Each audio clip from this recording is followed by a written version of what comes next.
Good morning, students. I'm going to take a look at the Courante forecasted income statement for the 4 months to 30th of April 19-2 that we were doing in class. Well, that you were doing in class and seems to be having some challenges with. Now, remember that our income statement usually starts with sales. So you need sales to calculate. Remember that your income statement, in order to calculate gross profit, it will be sales minus your cost of goods sold, which will give you your gross profit. So in order to calculate sales, we have to look at the sales for the 4 months because this income statement is for 4 months. So we have to look at the sales for the 4 months. So the sales that we had for the 4 months would be the $25,000 plus the $28,000 plus the $30,000 plus the $33,000 will give us the sales for the 4 months, which is $116,000. Now from those sales, we want to subtract our costs of goods sold. And our cost of goods sold will start with our opening inventory.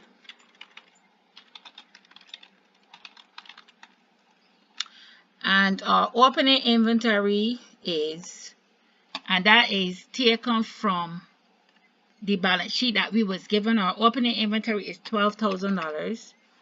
To that, we have to add our purchases.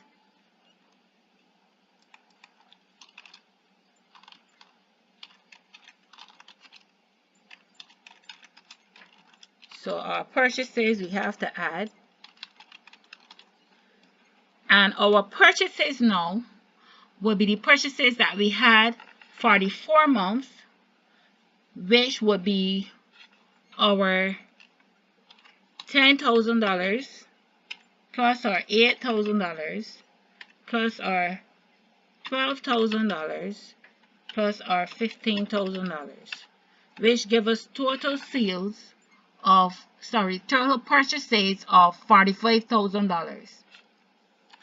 Now when we add our opening inventory to our purchases, we get a total of $57,000. From this, we have to subtract now our closing inventory. So less our closing inventory. Where did we get our closing inventory from? Our closing inventory comes from our note 3, which says stock at 30th of April 19-2 is $9,000. So that's $9,000 in closing inventory. So now that would be $57,000 minus $9,000 give us $48,000, which is our cost of goods sold. Now when we subtract our cost of goods sold from our sales, so our sales is $116,000 minus our cost of goods sold, we get a gross profit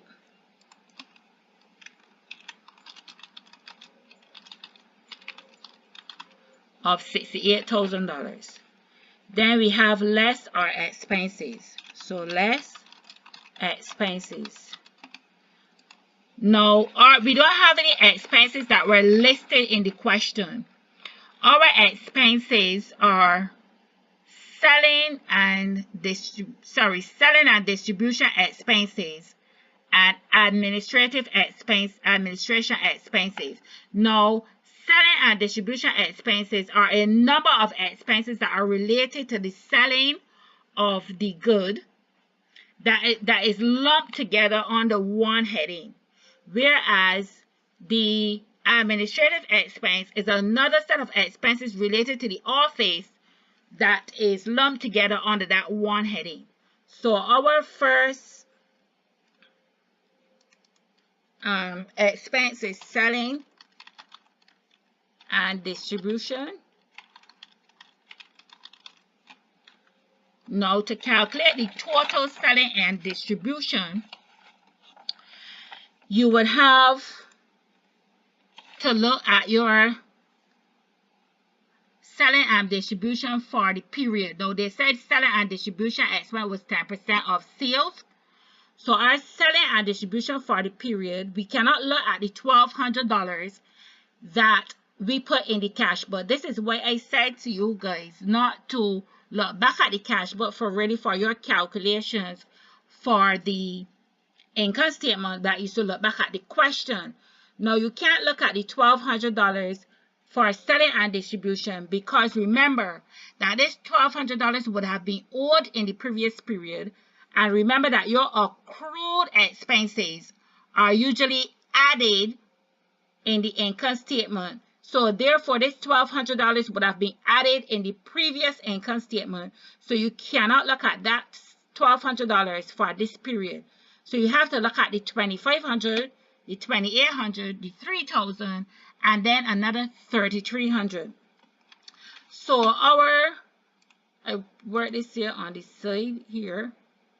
Our selling and distribution would be $2,500 plus $2,800 plus $3,000 plus $3,300. Now, this only gives us $11,600. Now, there's an additional information with reference to our selling and distribution. The additional information tells us that provision in number 5. Provision is made yearly for depreciation as follows. Our freehold premises is 3% on cost. Plant and machinery is 20% on cost. And 50% of all depreciation is charged as selling and distribution expense, and the balance to administrative expense. So what the question is trying to say, they don't want you to enter depreciation separately into the income statement. They want you to work out the depreciation first, and then half of the depreciation, the total depreciation that you work out, half of it will go to selling and distribution, and the other half will go to administration. So let's look at the depreciation calculation. Now, our depreciation our freehold premises depreciation. So freehold premises depreciation.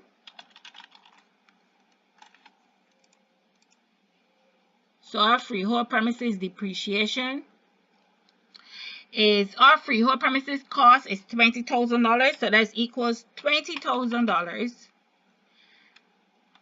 times 3%. And we have to look at the accounting period. The period that we're accounting for is only 4 months. So then that is times 4 divided by 12. Because we're not accounting for a full year. We're only accounting for 4 months. So then that is 4 divided by 12. Which gives us $200 for the depreciation for our freehold premises. Now, plant and machinery. So plant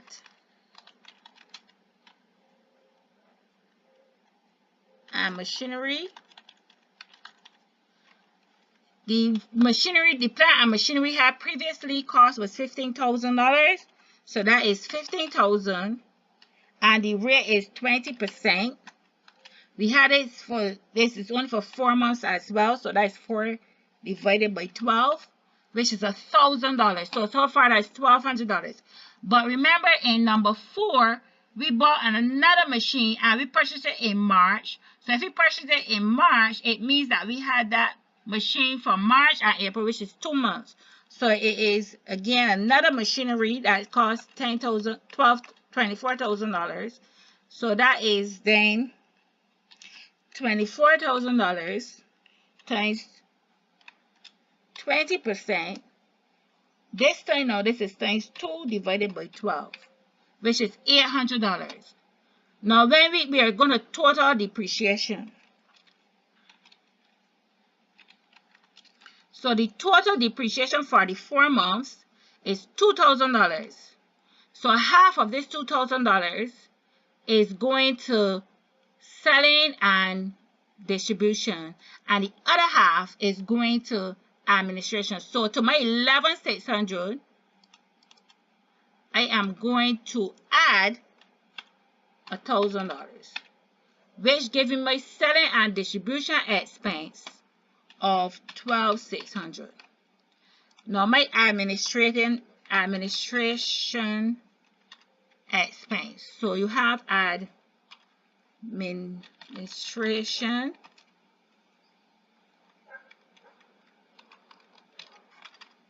administration expenses. Now my administration expenses, and I can show you the working for that. Again, the administration was $8,000 per month. So for 4 months, so that will be 8,000 multiplied by 4, which gives us $32,000 for the 4 months. However, remember the question also said in number 2 that prepaid administration expense at the 30th of April was $1,300. So at the end of that 4-month period, $1,300 out of this $3,200 was prepaid. So we have to now deduct the $1,300 from that, which gives us $30,700. To this $30,700, we must add the $1,000 for the depreciation, which gives us $31,700. And then in our balance sheet that was given to us, it states that our administration expense that was previously prepaid, and remember that that prepayment would not have been included in the previous income statement, that was previously prepaid, so now we have to include it in this income statement. So now we will add that $2,400, which gives us $34,100 as our administration expense. The next one then will be our interim dividend that was paid.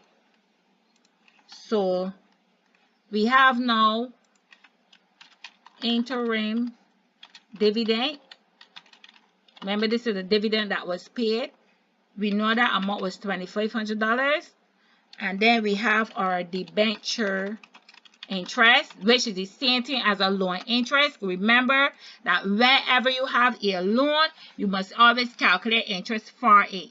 So they said with reference to the debenture interest that will be paid on June 30th and December 31st, and that will be for the full year. So we have to calculate the interest on the loan. Now our loan is $10,000, so that is times 12%,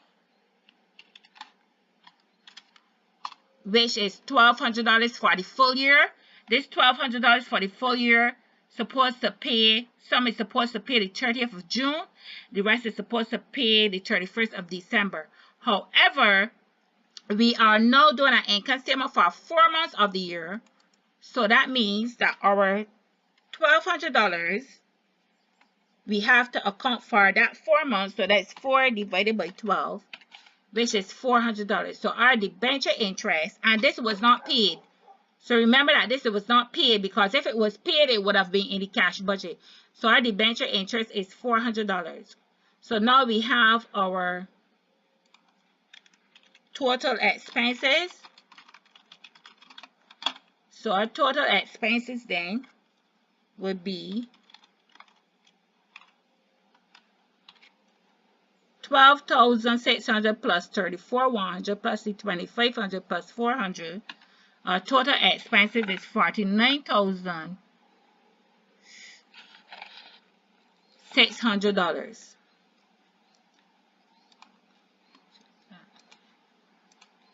So then our net profit would be our gross profit minus our total expenses, which give us a net profit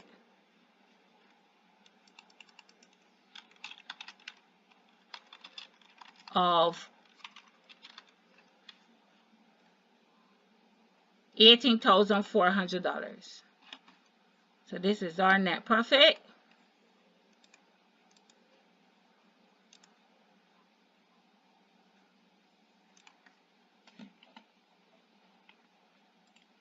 So make sure we do sure that we did our totals. Show you where we total up. How we came about with these figures. So this is the income statement